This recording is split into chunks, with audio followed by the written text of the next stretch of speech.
एक ऐसा योद्धा जिसके काका के पैर में गोली लगी तो उसे कंधे पर बिठाकर युद्ध लड़ा, लेकिन हारा नहीं। जिसके रण कौशल को देखकर अकबर भी कह उठा कि लगता है आज हिंदुओं का चार भुजा संग्राम करने के लिए आ गया है। जिसका सिर कटा लेकिन उसका कबंध युद्ध लड़ता रहा, जिसने चित्तौड़ किले की रक्षा वास्ते अपना बलिदान दिया, जिनकी आत्मा आज भी अदृश्य रूप में उनके देवरों पर भक्तों को सर्पदंश और भूत प्रेत जैसी व्याधियों से मुक्ति दिलाती है, जो शेषनाग के अवतार माने जाते हैं। तो दोस्तों, इतनी कहानी सुनने के बाद आप समझ ही गए होंगे हम किसकी बात कर रहे हैं। जी हाँ, हम बात कर रहे हैं लोक देवता वीरवर श्री कमध्वज कल्लाजी राठौड़ की, जिनकी शौर्य गाथाएं के किस्से आज भी जनमानस में प्रचलित है। आज के इस वीडियो में हम जानेंगे कल्लाजी राठौड़ का वो इतिहास जिसे आज तक स्पष्टता से नहीं बताया गया है। तो आप वीडियो अंत तक जरूर देखिएगा। वीडियो में आगे बढ़ने से पहले आप सभी चैनल को सब्सक्राइब कर बेल आइकन दबा लें। अब बिना किसी विलंब के आज के इस वीडियो को प्रारंभ करते हैं। वीरों की धरती राजस्थान में जन्मे वीरवर कल्लाजी राठौड़ का वैसे परिचय देने की आवश्यकता तो नहीं है, क्योंकि इनकी शौर्य गाथाएं घर घर में प्रचलित है। कल्लाजी राठौड़ का जन्म विक्रम संवत 1601 में मारवाड़ रियासत के मेड़ता शहर में हुआ था। इनके बचपन का नाम केसर सिंह था और पिता के नाम अचल सिंह था और माता का नाम श्वेत कंवर था। कृष्ण भक्ति में दीवानी हुई मीराबाई इनकी बुआ थी और ऐसी दंत कथाएं प्रचलित है कि माता श्वेत कंवर ने भगवान शिव के आशीर्वाद से कल्लाजी को पाया था। कल्लाजी ने प्रसिद्ध योगी भैरवनाथ से अस्त्र शस्त्र की शिक्षा प्राप्त की थी और सामान्य शिक्षा भी प्राप्त की थी। उस समय दिल्ली में अकबर का राज था और जब कल्लाजी 22 वर्ष के थे तब अकबर ने मारवाड़ पर कब्जा करने के उद्देश्य से मेड़ता पर हमला कर दिया। अब दोनों सेनाओं में घमासान युद्ध हुआ। इस युद्ध में कल्लाजी और उसके काका जयमल ने बहुत ही बहादुरी से युद्ध किया, लेकिन इतनी बड़ी मुगल सेना के सामने मेड़ता की सेना टिक नहीं पा रही थी और जयमल समझ चुके थे कि इतनी बड़ी विशाल सेना के सामने टिक पाना संभव नहीं है। इसलिए जयमल ने कूटनीति से काम लिया और अपनी परिवार और सेना और कल्लाजी के साथ बाकी सभी राजपूतों को लेकर वे मेड़ता से निकलकर चित्तौड़गढ़ में महाराणा उदय सिंह के पास आ जाते हैं। महाराणा उदय सिंह मारवाड़ के वीरों के शौर्य और पराक्रम से भली भांति परिचित थे, इसलिए वे उनका वहाँ पर भव्य स्वागत करते हैं। वहाँ पर कल्लाजी सहित बाकी सभी राजपूतों का भव्य स्वागत होता है।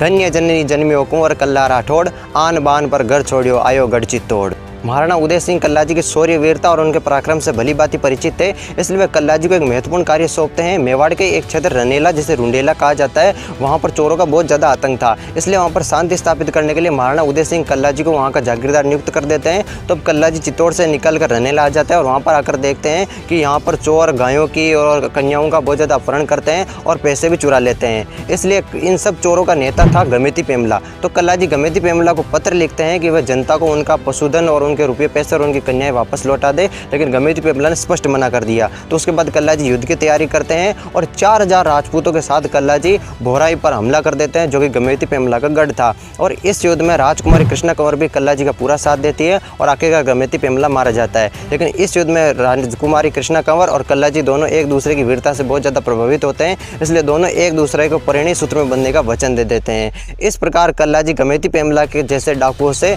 रनेला क्षेत्र को मुक्त करते हैं। अब दिए वचन के अनुसार कल्लाजी का विवाह शिवगढ़ के कृष्णदास की पुत्री कृष्णा कंवर के साथ तय हो जाता है और निश्चित तिथि के दिन कल्लाजी बारात लेकर शिवगढ़ पहुंच जाते हैं। और जैसे ही कल्लाजी वहां पर तलवार से तोरण मारने वाले होते हैं, वैसे ही मेवाड़ से एक सैनिक आता है और कल्लाजी को संदेश देता है कि अकबर ने चित्तौड़गढ़ दुर्ग पर हमला कर दिया है, महाराणा उदय सिंह ने और जयमल ने आपको तुरंत बुलाया है। तो मातृभूमि की पुकार सुन कल्लाजी की जो तलवार तोरण के लिए उठी थी वो तलवार उन्होंने वापस खींच ली और राजकुमारी के विवाह को छोड़कर कल्लाजी सेना लेकर चित्तौड़गढ़ की ओर निकल पड़ते हैं। और जाते वक्त राजकुमारी कृष्णा कंवर को वचन देकर जाते हैं कि मैं एक बार तुमसे मिलने वापस जरूर आऊँगा। और इधर महाराणा उदय सिंह जयमल को सेनापति बनाकर और अपने परिवार के साथ सुरक्षित कुंभलगढ़ दुर्ग की ओर प्रस्थान कर जाते हैं। जब अकबर को लगा कि किला इतने आसानी से प्राप्त नहीं होगा, तो अकबर ने किले के नीचे सुरंगें बनाकर उनके नीचे 120 मन बारूद भर दी और जब वह बारूद छूटा तो किले का बुर्ज उड़ गया और बहुत सारे राजपूत सैनिक घायल हो गए। अकबर के सैनिकों ने इस किले की बहुत सारी दीवारें तोड़ी, लेकिन राजपूत फिर से बना लेते थे। एक रात को जब जयमल मशाल की रोशनी में दीवार की मरम्मत करवा रहा था किले की, तब उस मशाल की रोशनी में अकबर जयमल को निशाना बनाकर उसके पैर पर अपनी संग्राम नाम की बंदूक से गोली चला देता है, जिससे जयमल बहुत ज़्यादा घायल हो जाता है। अब वह चलने फिरने की हालत में नहीं रहे थे।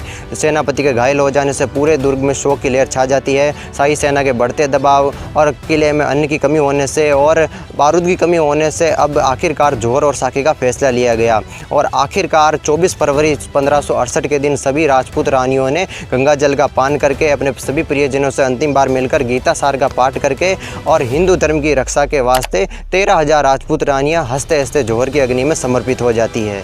इधर सारे राजपूतों ने गोमुख में स्नान किया, गंगा जल का पान किया और केसरिया बाना धारण करके सुगंधित इत्र लगाकर गीता सार का पाठ करके सभी एक महल के प्रांगण में इकट्ठे होते हैं। अब जयमल भी युद्ध करना चाहते थे, लेकिन उनके पैर में गोली लगी हुई थी, इसलिए वे युद्ध करने की हालत में नहीं थे। लेकिन तभी कल्लाजी ने हुंकार भरी कि मैं आपको अपने कंधे पर बिठाकर युद्ध करूंगा। और उसके बाद 25 फरवरी 1568 के दिन सभी राजपूतों ने हाथों में तलवारें ली। कल्लाजी और जयमल ने भी अपने हाथों में कटारियाँ ली। कल्लाजी ने जयमल को अपने कंधे पर बिठाया और हर हर महादेव का जयघोष करते हुए पूरे जोश और उमंग के साथ सभी राजपूत भूखे शेर की भांति मुगल सेना पर टूट पड़ते हैं। कल्लाजी और जयमल के उस चतुर्भुज रूप ने मुगल सेना में त्राई त्राई मचा दी। कल्लाजी और जयमल का चतुर्भुज रूप जहाँ भी जाता वहाँ पर मुगल सेना की लाशों के ढेर लग जाते हैं। कुछ ही क्षणों में सभी राजपूतों ने मुगलों के कटे हुए शीशों का अंबार लगा दिया।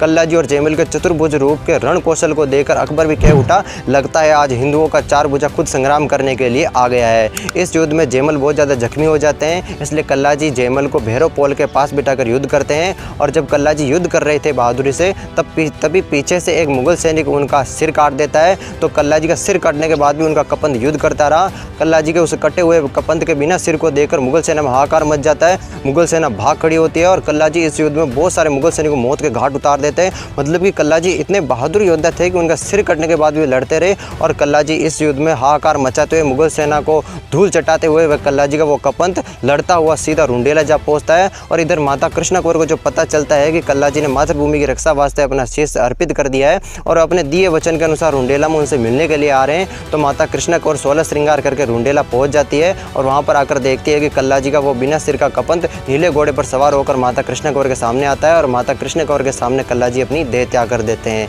उसके बाद विधिवत चिता सजाई जाती है चंदन की लकड़ियों की और उसके बाद माता कृष्णा कौर कल्लाजी के उस कपंत को अपनी गोद में लेकर चिता पर बैठ जाती है और फिर भगवान का स्मरण करती है। तो कल्लाजी का वो शीश भी आकर कल्लाजी के कपंत से जुड़ जाता है। और उसके बाद 26 फरवरी 1568 के दिन कल्लाजी के भाई तेज सिंह ने ईश्वर का स्मरण करके हुई माता कृष्ण कंवर की चिता में अग्नि दे देते हैं और इस प्रकार माता कृष्णा कंवर कल्लाजी के साथ सती हो जाती है। कृष्णा कंवर के सती होने के साथ साथ कल्लाजी और माता कृष्णा कंवर का वो प्रेम भी पूरे विश्व में अमर हो जाता है। जिस जगह कल्लाजी का सिर कटा था और जयमल ने वीरगति पाई थी उस जगह आज इन दोनों की छतरियाँ बनी हुई है और थोड़ी दूरी पर माता कृष्णा कंवर का भी मंदिर बना हुआ है। और इस युद्ध में पत्ता सिसोदिया नाम के एक वीर पुरुष ने भी अपना बलिदान दिया था। मतलब कि इस युद्ध में कल्लाजी, जयमल और पत्ता सिसोदिया की वीरता से अकबर इतना प्रभावित हुआ कि उसने इन तीनों की गजारूढ़ मूर्तियाँ बनवाई, यानी कि हाथी पर सवार इन तीनों की मूर्तियाँ बनवाई और आगरे के किले के बाहर इनकी मूर्तियाँ लगवाई और इस प्रकार कल्लाजी लोक देवता के रूप में प्रतिष्ठित हुए। कल्लाजी को काली कल्याण, कमधज, बाल ब्रह्मचारी, योगी, तपस्वी और दूल्हे के वेश में मरने वाले देवता और शेषनाग के अवतार आदि नामों से जाना जाता है। मतलब कि धन्य है वो राजस्थान की धरती जहाँ पर ऐसे वीरों ने जन्म लिया। राजस्थान का ऐसा कोई क्षेत्र नहीं जहाँ पर कोई वीर पुरुष न जन्मा हो और अपनी मातृभूमि के लिए बलिदान न दिया हो। राजस्थान के हर एक क्षेत्र में कोई न कोई वीर पुरुष हुआ और उसने अपना बलिदान दिया। किसी ने मातृभूमि के लिए बलिदान दिया, किसी ने गायों की रक्षा वास्ते बलिदान दिया। पूरे भारत में सिर्फ एकमात्र राजस्थान एक ऐसा राज्य है जिसे देवी देवताओं का गढ़ कहा जाता है, जहाँ पर ऐसे वीरों ने जन्म लिया और अपने लहू से इस राजस्थान की धरती को पवित्र किया और आगे चलकर यही वीर पुरुष लोक देवता के रूप में प्रसिद्ध होते हैं।